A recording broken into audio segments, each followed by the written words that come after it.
Hello, everyone. I'm Dana Ricci, the Director of Alumni Relations and Engagement for the Rutgers School of Arts and Sciences.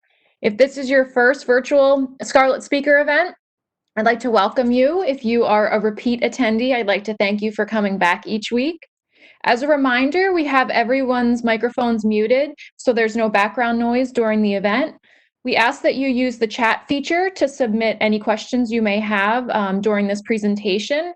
Make sure there's an option on who to send to. Make sure you're selecting all participants. That way we can make sure that all the questions are getting seen. After Elie is done with his presentation, he's going to go through the submitted questions. If there's a follow-up question or he needs anything clarified, we will be able to unmute you to clarify, and then we will remute you afterwards. The event is also being recorded and will be on the website afterwards. So if there's anybody you know who you think might want to see this afterwards, you can pass it along. Okay, so now I'm going to introduce Elie Honig. He is a CNN legal analyst who previously worked for 14 years as a federal and state prosecutor. He provides commentary and analysis for CNN on air and in print on breaking news relating to criminal justice, national security, and other legal issues, including a weekly column and on-air segment, Cross Exam with Elie Honig. He worked from 2004 to 2012 as an assistant United States attorney for the Southern District of New York, prosecuting and trying federal cases involving organized crime, human trafficking, public corruption, and violent crime. He has also served as deputy director and then director of the New Jersey Division of Criminal Justice from 2012 to 2018. He is currently the executive director of the Rutgers Institute for Secure Communities and special counsel to the law firm Lowenstein Sandler, LLC. Please join me in welcoming Elie Honig.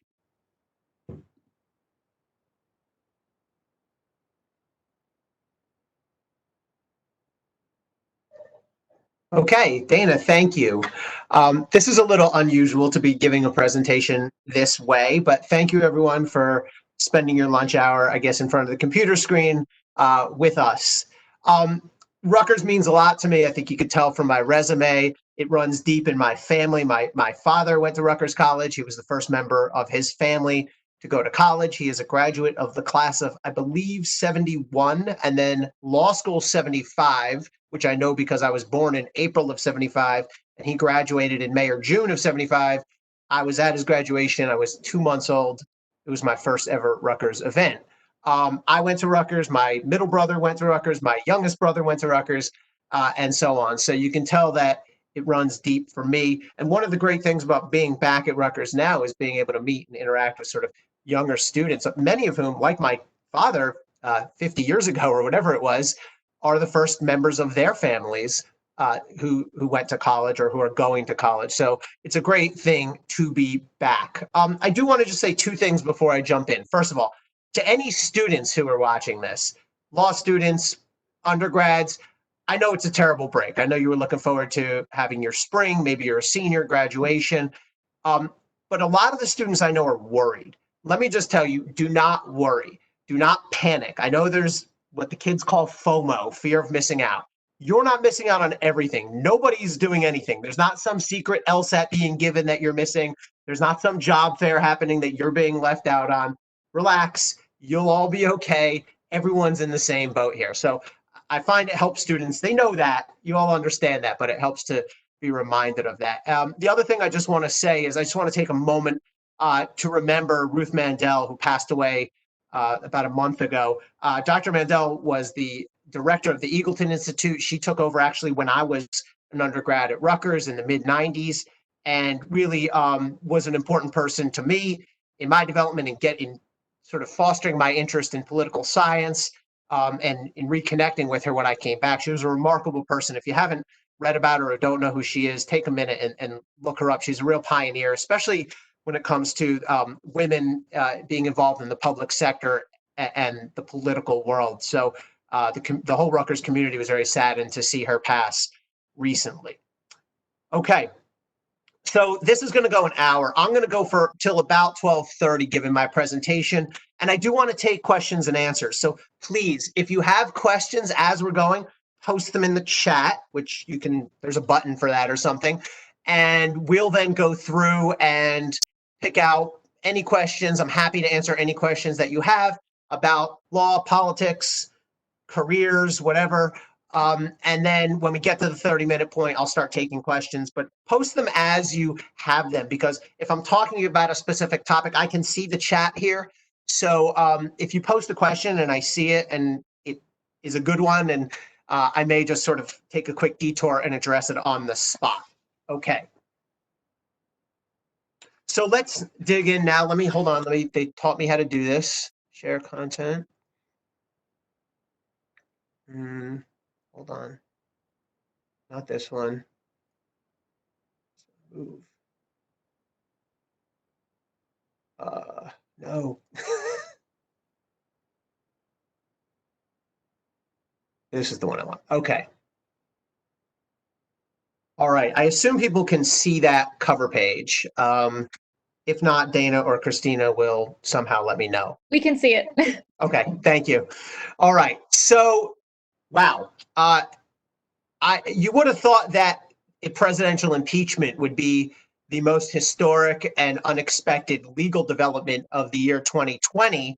I certainly thought that in November of this year, but turns out I would have been wrong, because now we are seeing presidential emergency powers used in a way that really tests a lot of our constitutional theory and a lot of the sort of outer limits of things that you're taught in law school. How far can our government go, especially in times of emergency? So one thing that I want to sort of say right up front is the Constitution at its core is not about creating governmental power. It's about limiting and dividing government power. And we talk about these rights. We always like to talk about them in the affirmative.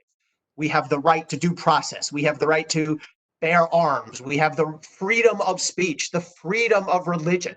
But if you actually look at the Constitution, almost everything is phrased not in the affirmative, but in the negative, in the shall make no law, shall not infringe, shall take no step to infringe type of language, because that's really what the Constitution is about. It established our government, but most importantly, it established limits for how far the government can go.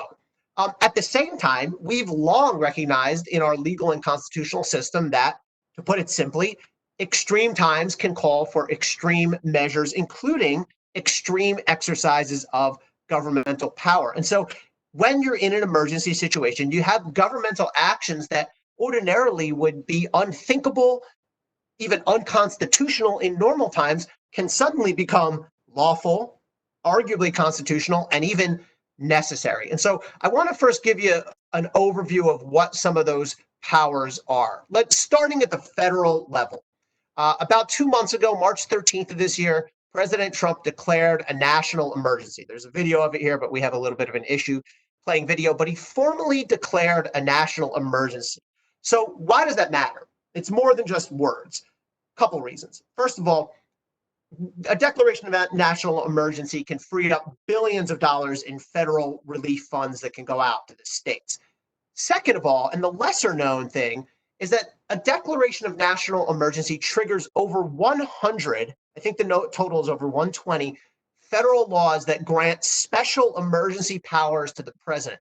These are laws that do not apply in normal times, but when the president declares a national emergency, he flips that light switch, and now he has over 100 federal laws at his disposal that he wouldn't otherwise. And I want to give you just a quick sense of what some of those laws are, because I think they're interesting and sort of telling and compelling. So first of all, the president has the right, if he issues a national emergency, to suspend the operation of provisions regulating storage, transportation, etc., of chemical and biological weapons, including the prohibition of testing such weapons on human subjects. A little bit alarming, right? But that's one thing the president, now that we're in a state of emergency, can do. He can suspend some of the laws we have regulating the way that chemical and biological weapons are stored, transported, and even tested on human subjects. That's on our law books. Certain laws governing disposal of garbage at sea, including disposing garbage near land and discharge of potentially toxic waste, they can be suspended as well. So again, something that in ordinarily times would be illegal, unconstitutional, terrifying, can now happen given the declaration of a national emergency. couple of quick others, and you can see where this might come into play. The Secretary of HHS can authorize the use of an unapproved drug or product, uh, or an unapproved use of an approved drug or product. So in other words, there are ways to shortcut the normal HHS testing and approval process. Could we see this come into play if we get into the area of vaccines and treatments? Possibly. This one is just bizarre, and I had to include it. The Secretary of the Interior may close Fort McHenry, and it may be used for military purposes. If you've ever been there, it's in Baltimore. It's a beautiful place, and the thought of it being used again for military purposes, of course, it was used during the Civil War, is a little bit chilling, but in an emergency, they can open Fort McHenry back up. This one wins my prize for just simply the most bizarre of the emergency laws that are activated. Something called the Barrow, Colorado Island in the Panama Canal Zone, which is otherwise to be left in its natural state for scientific observation, may be used for other purposes. Now, I have a lot of questions here. What the heck is the Barrow, Colorado Island? What's happening there normally, and what other purposes might those be? It sounds like the plot of a terrible monster movie or something. And then the last one, which actually confused me because it's so specific, is that the Secretary of Transportation can waive vehicle weight limits on I-95 between Augusta and Bangor, Maine for bulk shipments of jet fuel to the Air National Guard base. I don't know why they specify that stretch of I-95 to suspend the weight limits, but again, it's one of those emergency powers that now are in play that ordinarily are not. So that's a quick glimpse of what can happen at the federal level. Most of the action that we've seen, though, is happening at the state level.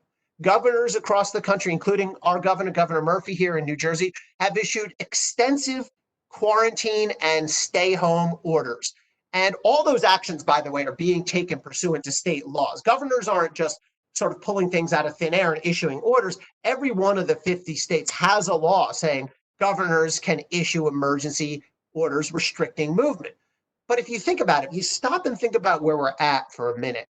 We really are, and I don't say this in a judgmental way, but the fact is we're in the midst of arguably the largest scale infringement or voluntary surrender, however you want to look at it, but elimination of certain basic civil liberties that we've seen in many, many decades in this country, perhaps ever. I mean, if you think about it, I know it seems normal because we've been living this way, but governors have activated laws to order restrictions on people's basic rights to move, to travel, to engage in commerce, to associate. And the vast majority of the public supports these measures, eagerly supports these measures, not all. And obviously, as Americans, we always have the right to waive, to give away any of our constitutional rights.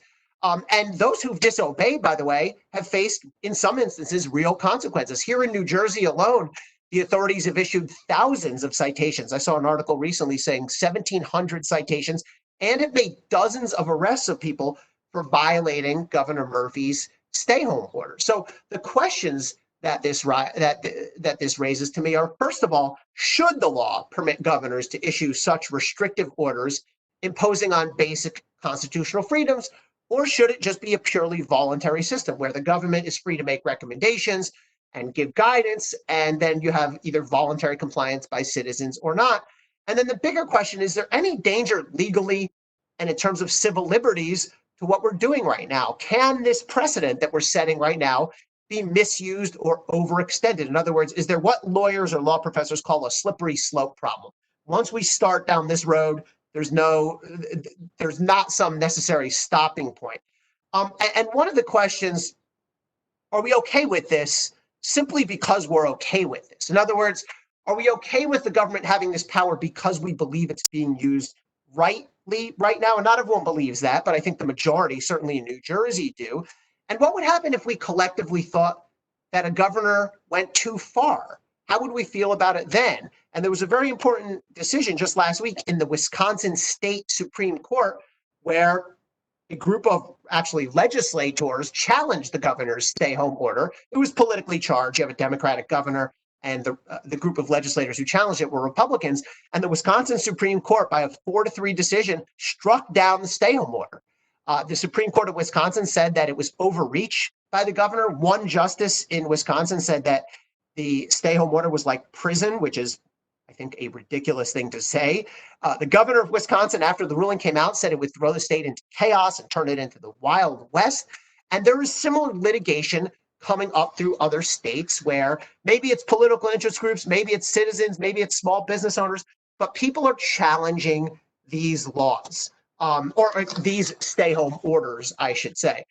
So, look, I don't know that if you ask most people 4 months ago, does the governor have the right to tell you you have to stay in your house? I don't know that people would have known the answer is yes, but the answer is yes. But we also seem to be pushing the outer limits of that authority. And as time goes by and more data comes out, those orders may get easier or harder to defend. So we'll watch that. One of the tricky questions, though, is what is the interplay between federal authority and state authority? I'm not going to turn this into federal courts from law school, don't worry. But President Trump, you'll remember there was a memorable press conference about a month ago where he was asked that, do you think you have the right to overrule the governors? And he said, his famous quote or infamous quote was, as president, my authority is total.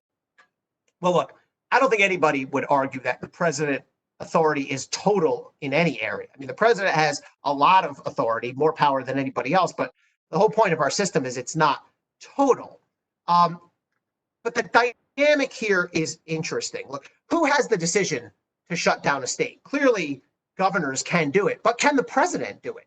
In other words, what if our dynamic here was reversed? Because generally speaking, the dynamic here is your governors, and particularly your Democratic governors like we have here in Jersey or New York or Connecticut, want to be more restrictive, but the president is pushing people to open up. So who gets their way if push comes to shove? Now, under the 10th Amendment, any right that is not specifically given to the state, to the federal government, goes to the states. So there's a strong argument that it would be the states. But there is a federal law saying the president can issue and enforce regulations to control communicable diseases. So does that federal law trump, no pun intended, the state law? One of the things that I think is really interesting here is to think about is, what if the political situation was reversed? What if you had governors who wanted to open, but you had a president who wanted to shut things down? Could the president do that? The way I read it is, and it's a little strange, but my answer to the overlap of the statutes here is the president can impose his own restrictions. That's clear. The law says he can issue and enforce regulations to control the spread of communicable disease. That gives the president a lot of power to impose his own restrictions. He also can repeal his own restrictions. But what he cannot do is repeal a state governor's restriction. So if a state governor says we're locked down, I don't think the president can come in and say, no, I'm undoing your order. He's made noise about trying to do that, but he's not actually tried to do it. So I wonder if he's perhaps been given some sort of advice or guidance by his own attorneys. One of the things that I think is really interesting here is we're seeing a flip-flopping of traditional ideologies, because traditionally conservatives, Republicans, are all about states' rights. Let the states choose. And traditionally, liberals, Democrats, are all about federal power. No, the states shouldn't get to choose. This should be up to the federal government. Yet now we are seeing those situations almost completely reversed. And I wonder if there's something to it that's more principled, or I wonder if it's merely political opportunism by both sides. And I even wonder if it's just a Trump-specific thing. Trump wants this, automatically we want it. Trump wants this, automatically we don't want it.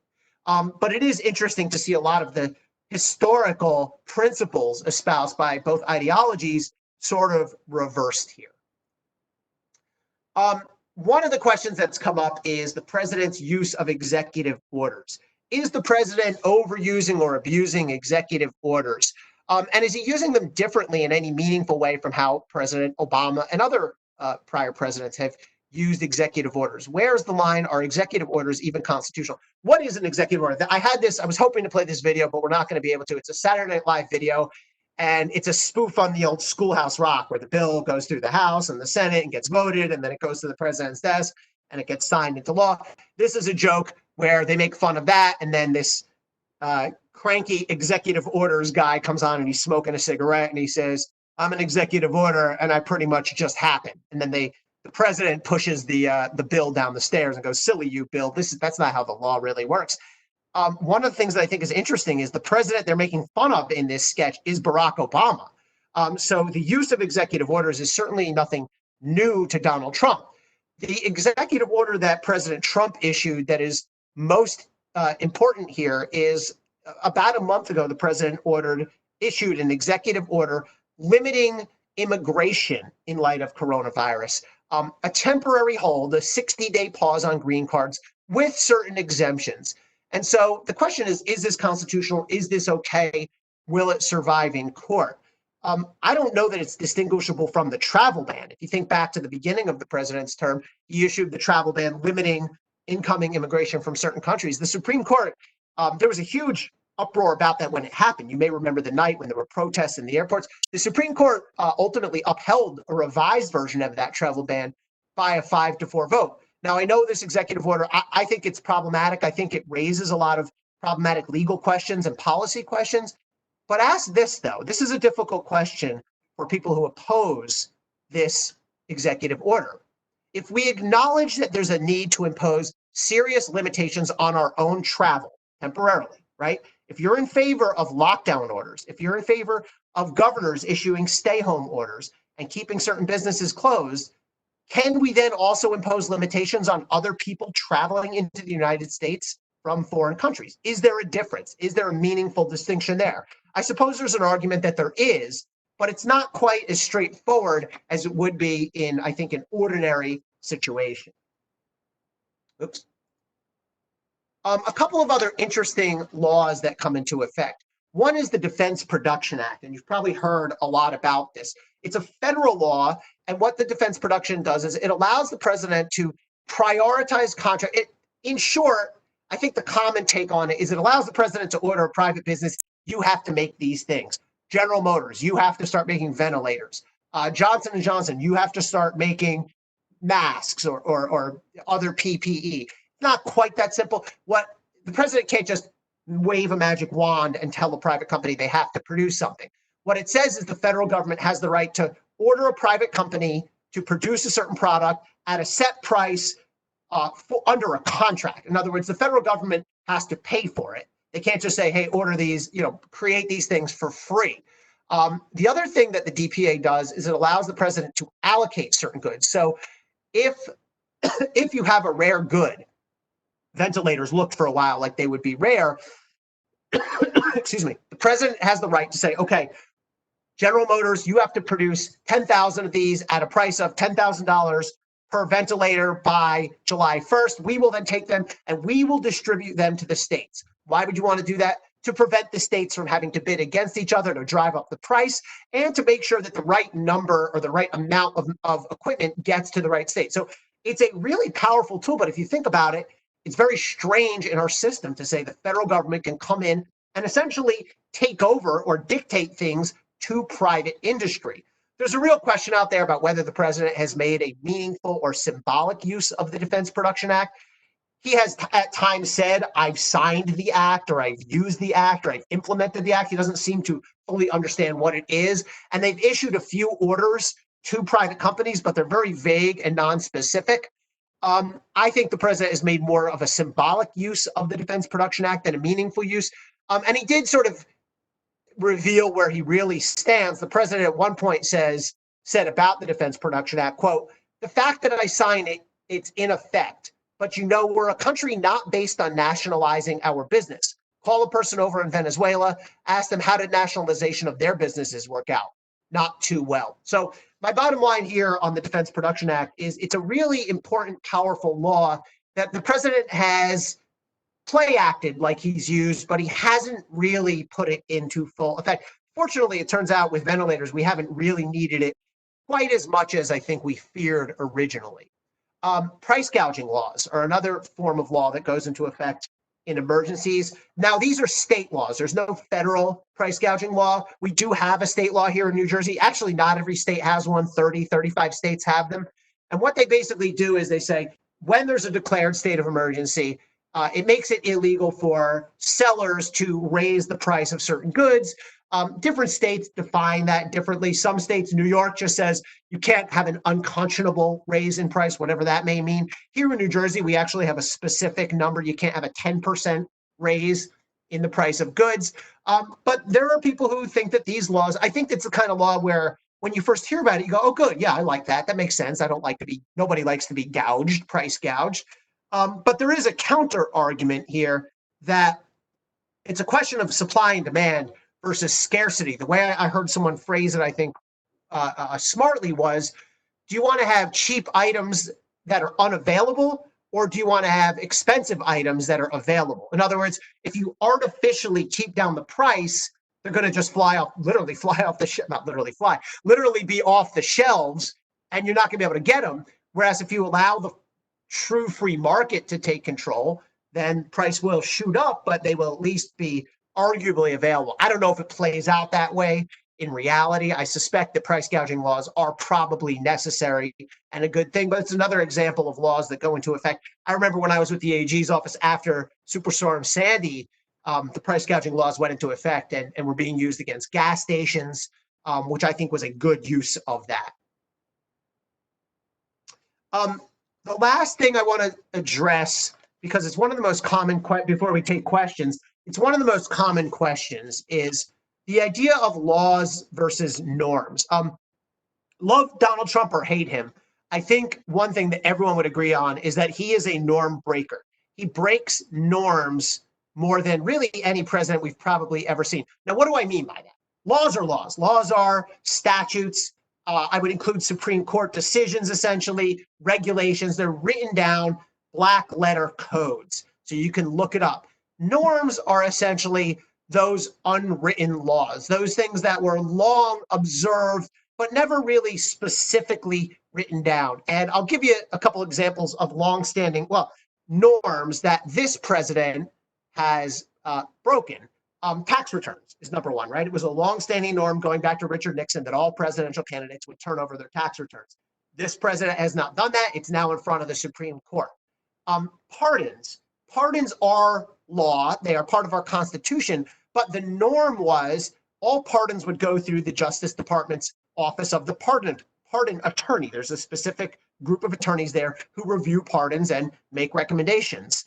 And then the president thinks about them and gives them or doesn't. This president has just essentially tweeted them out without going through the pardon attorney. A little thing like the White House Correspondents Association dinner, the dinner every year where the president goes and he gets roasted and he roasts other people.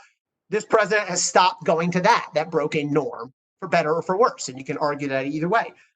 Press conferences, for a long time, for over a year, this administration did not give a formal briefing by the press secretary. Now that they just started doing them again with Kayleigh McEnany taking over, but for a year and almost a half, there was not a single press secretary briefing, which broke another norm. Look, the way the president uses Twitter certainly is norm breaking. The way he attacks the media, he's not the first president ever to grumble about the media, but he has certainly taken outright attacks on the media, I think, to a new level. Breaking of norms can result longer term in legislation. And I'll give you two specific examples of where norms have been broken and then it has resulted in legislation.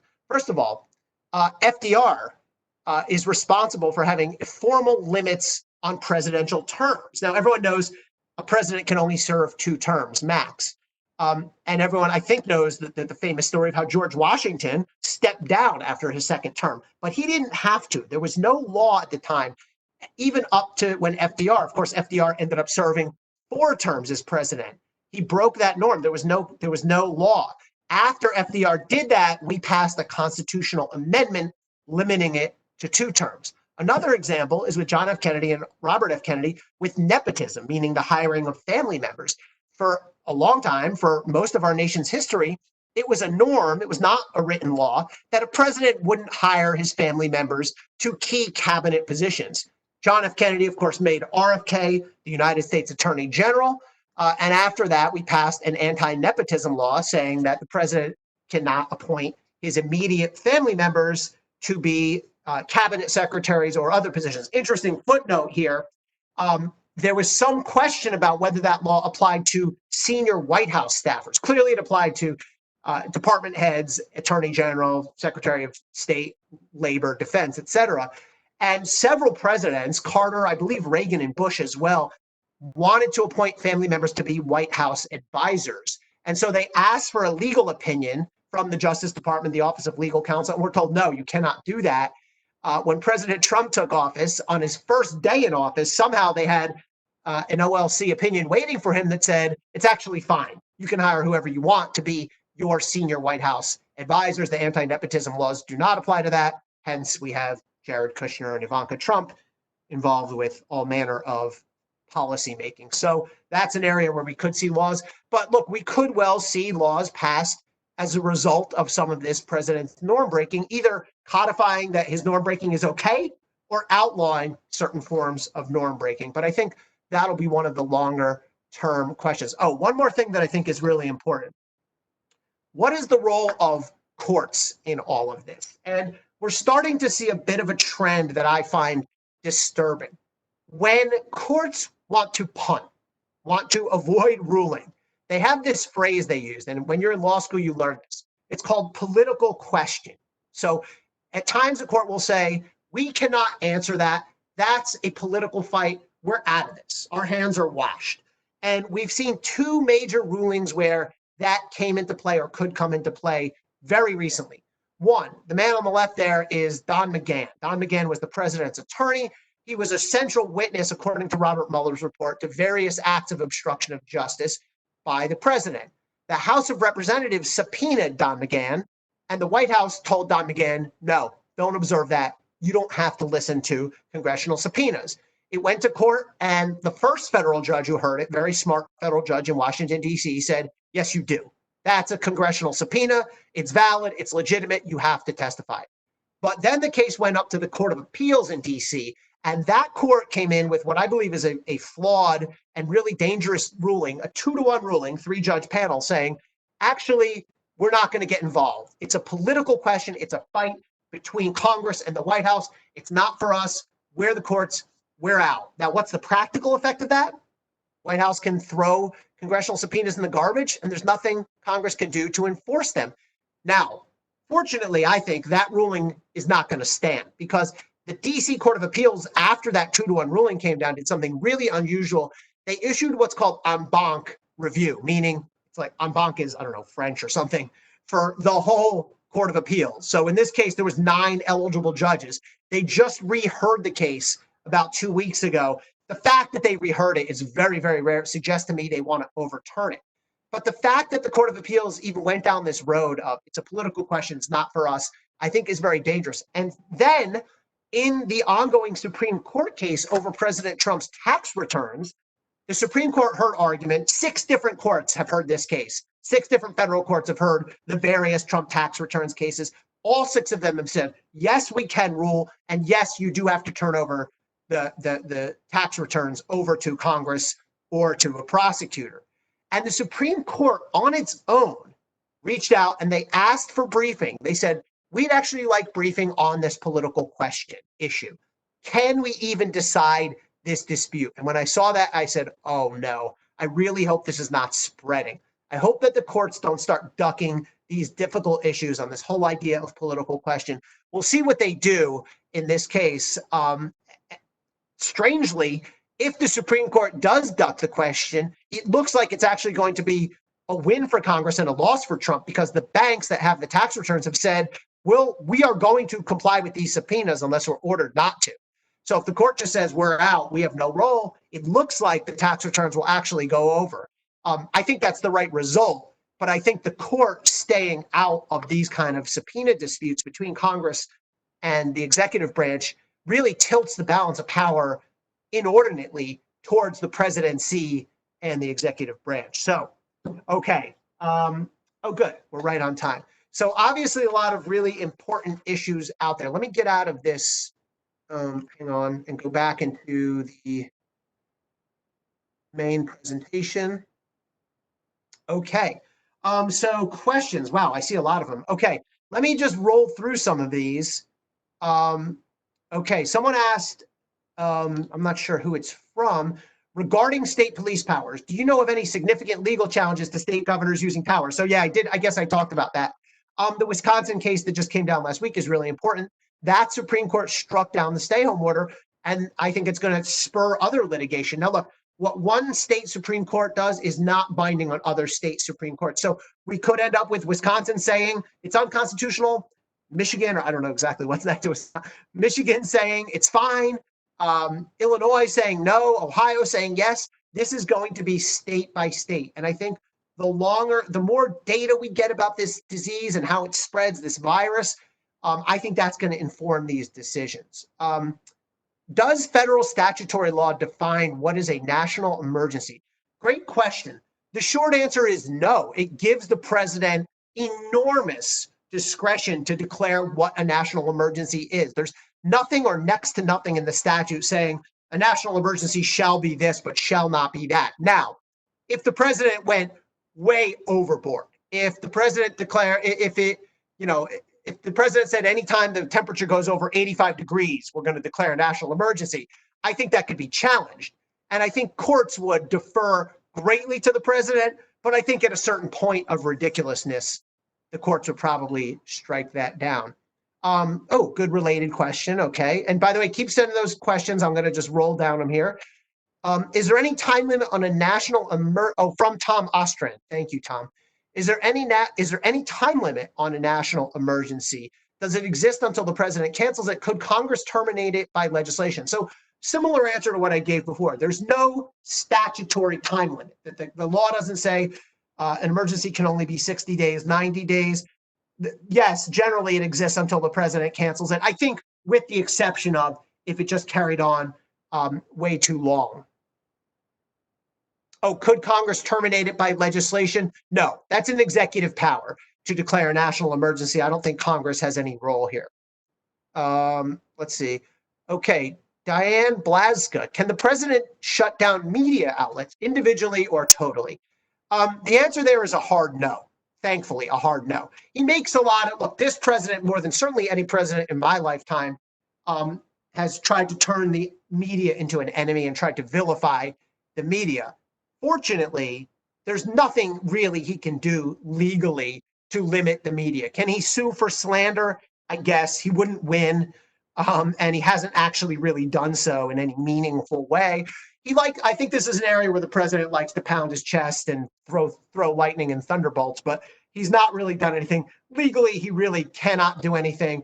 And I think that's First Amendment. But I think that's a really good thing and important thing. What the president has done, though, and it's not legal, though, I think he has vilified the media to the point where he's really undermined, I think, just the role of truth in our society in general. And he's made it very easy for people to just take anything they don't like and just say fake news. I get it all the time through CNN. I take viewer questions and reader questions. And when people don't like something I wrote or something we covered, I get emails from people just saying, you're fake news, that's fake, that's a fake story. I think that's really harmful to our social fabric, but that's not there's no real legal remedy to that. I don't know that there's really a remedy to that at all, except for seeing through it and doing your own research and understanding that most of what the media gives you, certainly from the reputable mainstream sources, is reliable and facts are facts. Good question here. Wait, where'd it go? Okay, there we go. Can elections be altered or postponed? This is a very common question at CNN. Can the president postpone the upcoming election? Can he extend his term in office? It's probably not a good sign, but people are really worried about this. They should not be, because the law simply will not withstand it. So here's the deal.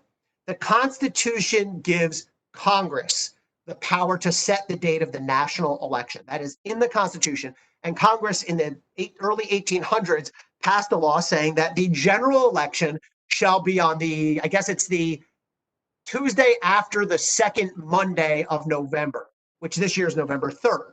That's a law. It's on the books. Now, could Congress pass a different law and change the date? Yeah, they could. They have that constitutional authority. So if both houses of Congress, and by the way, the chances of the current Democratic-controlled House and current Senate Republican-controlled Senate agreeing on this are 1,000,000 to 1. But theoretically, Congress could say, we're going to pass a new law, the president would have to sign it, and we're going to move the election.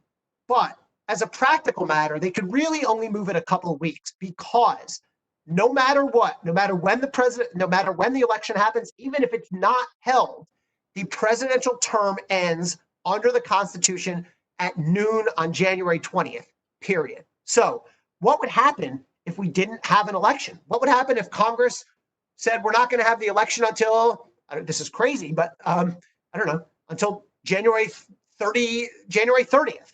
What would happen on January 20th? The answer is the president's term would end.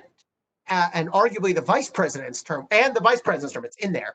Both of those terms would end, and we would go into those bizarre charts of succession. And I think Speaker of the House would be next, and then President pro tem of the Senate.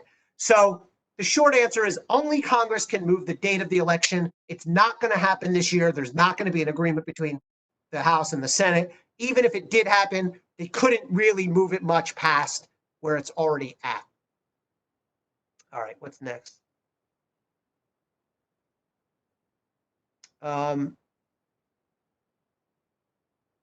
Okay. Yeah, so should President Trump lose the November election, any concerns about actions he might take as a lame duck president? This will be very interesting to watch. If Donald Trump loses the election in November, remember, he still has 2.5 more months in office. That's 80 days in office. And he will not lose, as a technical matter, any of his existing powers. And so the president will be able to do all the things that a president normally can do. The one thing I will really be watching if he loses is the pardon power, because he can continue to pardon people, and he can pardon almost unfettered right up until January 20th. And by the way, if he does issue a pardon on his last day in office, January 20th, he will be far from the first president to do that. Virtually every president has issued a spate of pardons on their last day in office.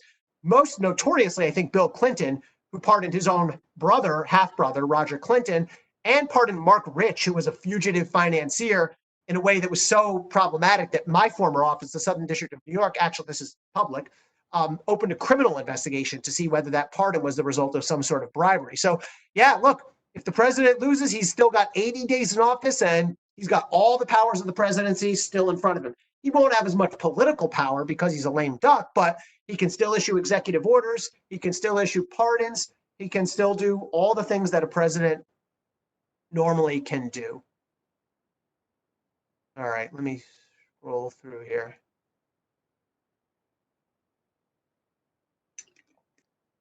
All right, sorry, I'm trying to take the ones that I fully understand. Sharon Levine asks, can anything be done to stop Trump from firing everyone who disagrees with him? Okay, so I think you're referring here to, the answer there is yes and no. No, there's nothing that can be done to stop him from firing people in the White House, his closest advisors. So if he wants to fire, when he fired John Kelly, who was his chief of staff, that's up to him. When he fired Anthony Scaramucci after 11 days, totally up to him. There's nothing that can be done. But more concerning, I think, is his firing of cabinet level officials and recently inspectors general. And this has really jumped to the forefront lately. So I assume people know about this, but just a week ago, the president fired the inspector general for the Department of State. Now, inspectors general, let me just back up a step here. Inspectors general are the internal watchdogs of the federal government. They are supposed to be non-political. Their job is to investigate waste, fraud, and abuse within the department. They can't bring federal charges, criminal charges, but they can refer charges over to the Justice Department. It happened. I used to get cases when I was a federal prosecutor, low-level cases, from inspectors general. The president has fired, I think, at least 4 inspectors general in the last 2 months. Now, the president does have the right to fire IGs under the law. You're not supposed to fire them for political purposes. There are still IGs around right now in office who were appointed by Barack Obama, by George W. Bush. There's even one who was appointed by Bill Clinton in 1994. So they're supposed to transcend political regimes. But the president has fired now 4 IGs in the last 2 months. Some of them, to me, are clearly retribution. The most galling one to me was he fired Michael Atkinson, the IG of the intelligence community. This is the person who notified Congress about the Ukraine whistleblower complaint, which led to impeachment. that to me was clearly retribution. The funny thing was the official statement at first was kind of vague as to why he did it. And then the president himself, as he's wont to do, just got in front of the cameras and said, I did it because I'm paraphrasing here, but because of what he did on Ukraine. So it's always funny when the president just sort of comes right out and says it. The firing of the State Department IG, which just happened, is very suspicious as well, because the IG there was apparently had investigations going into Mike Pompeo, the secretary. Now, technically, the president has to serve written notice of reasons to Congress why he fired the IG. All that they've said so far is the president lost confidence. I don't know if that's going to suffice. Now, what can be done about this? Can the firings be undone? As a practical matter, probably not. But Congress really needs to step forward here. And it looks like Congress, and for once, a somewhat bipartisan group of Congress members, are going to demand answers here, because the Democrats have made a big deal about why is this happening? We want answers. We want a hearing. But importantly, certain Republicans have joined that too. Chuck Grassley, Mitt Romney have said, we want answers. This does not look okay to us. One thing that I think needs to be noted, by the way, is that the Democratic Congress, I think on the House side in particular, has been weak in standing up to this president, with the notable exception of impeachment. Look, I think were very efficient and effective in the way they held those impeachment hearings and got the facts out there. But aside from that, this has been, I believe, an extraordinarily weak Democratic Congress. They're in a tough position. They're the minority party, but they've served subpoenas that have been ignored left and right. They've only ever gone to court on one of those cases, the McGahn case that I talked about earlier. Other than that, they've had executive branch officials scoffing at them, laughing at them, throwing their subpoenas out, no showing for hearings, defying them openly, and they've really done very little to stand up for themselves. I think ultimately this Congress will go down in history, this Democratic House, as a very weak minority party in the House. Okay, a couple other questions. Can Congress use its appropriation power to fire / defund high-level executive branch officials? So that's a really important and smart question. What can Congress do, especially if the courts are refusing to back up or even to get involved in these legal battles over subpoenas? So the answer is a lot, but really not much. So let me explain what I mean. In the DC Court of Appeals opinion that said, we're not going to get involved in this subpoena dispute between Congress and the White House, they said in that decision, there are plenty of other things that Congress can do to enforce its subpoenas or to get its way, short of running to us in the courts. Impeachment, control federal funding. Those are the two main ones. Both of those to me are sort of ridiculous. First of all, to say, well, you can just impeach the president is absurd. As a political matter, they're not going to impeach the president or whatever official over every subpoena. And note the hypocrisy here, right? If you remember during impeachment, Article 2 of the impeachment was for obstruction of Congress. They impeached the president for just ignoring all of the subpoenas. And what the Republicans in the Senate said was, you can't just impeach, you have to go to court. You never even went to court. You're supposed to go to court and argue for your legal rights. When they go to court, the courts say, no, you can't come to us. You have to just impeach. So it's one of these things. Can Congress withhold funding from the federal government? Yes. Congress holds the purse strings. Congress can say, we won't give you this money. We won't give you your budget. We won't allocate your funding unless and until you comply with the subpoena, unless you send in a witness, unless you give us answers. Can they do that? Yes. Once or twice, Speaker Pelosi has alluded to that. Hey, I may go the sort of nuclear option, but they haven't in any serious way. It's kind of, at this point, it strikes me as an empty threat. It's the nuclear threat, but I don't think anyone seriously believes that this Congress would have the political will to go through with that. Okay, oh boy, all right. Given the president is ignoring or eliminating oversight, okay, a firing of IGs. Sorry, I'm reading these questions. Is there anything we can do to make sure? Okay, is there anything we can do to make sure there is an election with minimal to no voting irregularities? Boy, that's a tricky one. Look, I'm a little skeptical on how this election is going to go. In some respects, I'm skeptical. I think there's a very good chance, and plenty of people much closer to our intelligence agencies have written and said publicly, Robert Mueller said during his testimony that you can bet on the fact that the Russians are going to try to interfere with our election. And people really in the intel world will tell you the Chinese and probably other foreign countries too are going to try to interfere with our election. Now, what form will that interference take? We don't know. What happened in 2016, of course, is the stealing of the DNC emails and then posting them on WikiLeaks. Those were embarrassing emails, damaging emails to Hillary Clinton. Could we see something similar in 2020? Sure. Could we see something even more nefarious? Sure. We also know from the Mueller investigation that the Russians created fake social media accounts, fake videos that they posted. Could we see that again? Sure. I think it's likely we see that again. I hope that we as a country are sort of a little more aware of it now that we've seen what happened in 2016 and that we'll be careful in what we consume and what we credit.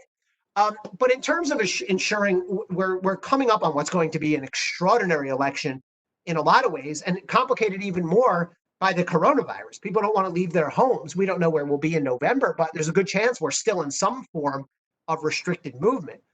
The big question now, and this is what's happening yesterday, is what are we going to do with mail-in ballots? The president was tweeting yesterday about mail-in ballots are all fraud, and he had his facts wrong. He said, Michigan and I think Virginia are sending out mail-out ballots and it's illegal. They weren't sending out ballots. They were sending out applications. Now, mail-in balloting varies state by state.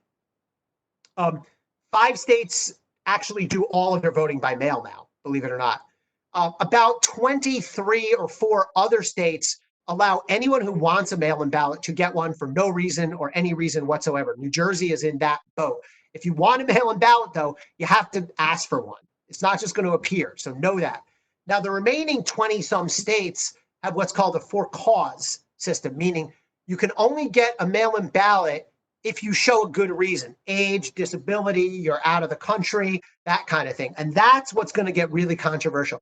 Is the fear of coronavirus, potential to contract the coronavirus, a legitimate reason, a legal reason that you should get a mail-in ballot? And a court, this is being litigated in Texas right now. A federal court in Texas yesterday said, yes, that is a good enough ballot. If you say, I don't want to get coronavirus, then you get to vote by mail ballot.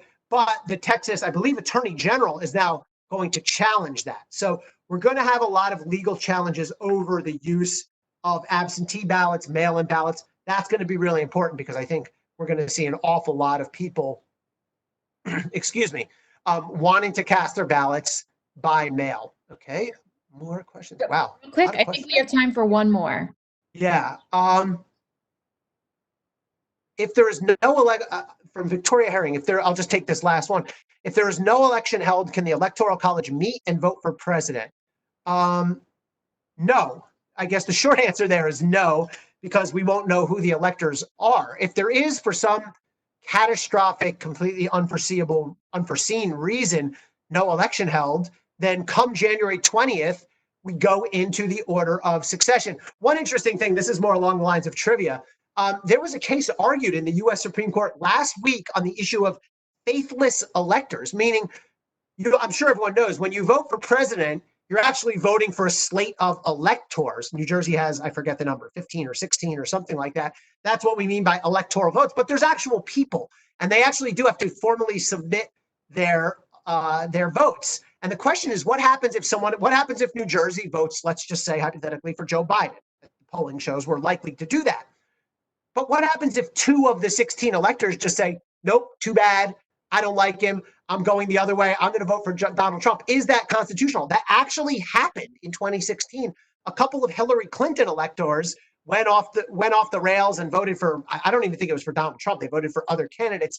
And the Supreme Court just heard an argument over whether they can do that or not. I think that's going to be a 9-0, no, you cannot do that. And I do not think electors should be allowed to do that. So, okay, I guess we're out of time. Thank you, everyone, for coming to this. I'm thrilled.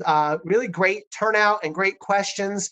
I wish we could have done it in person. It would have been fun. Maybe we'll run it back a few months from now or whatever. And thank you to the foundation for setting this up. And last, I just want to say I'm really proud of how the Rutgers community has pulled together through all this, and how the students and faculty and leadership have tried to do the right thing and keep everyone safe, and but kept our classes rolling along. So thank you, everybody. Stay safe and stay healthy. Thank you so much. I can see from the comments, people are already rolling in how much they've enjoyed this. So we really appreciate you taking the time to chat virtually with all of our alums. As a reminder, we recorded this, so it will be on the website usually by the afternoon. We're also going to send a follow-up survey to everybody who was here today. So if you could fill that out, it helps us with our future planning.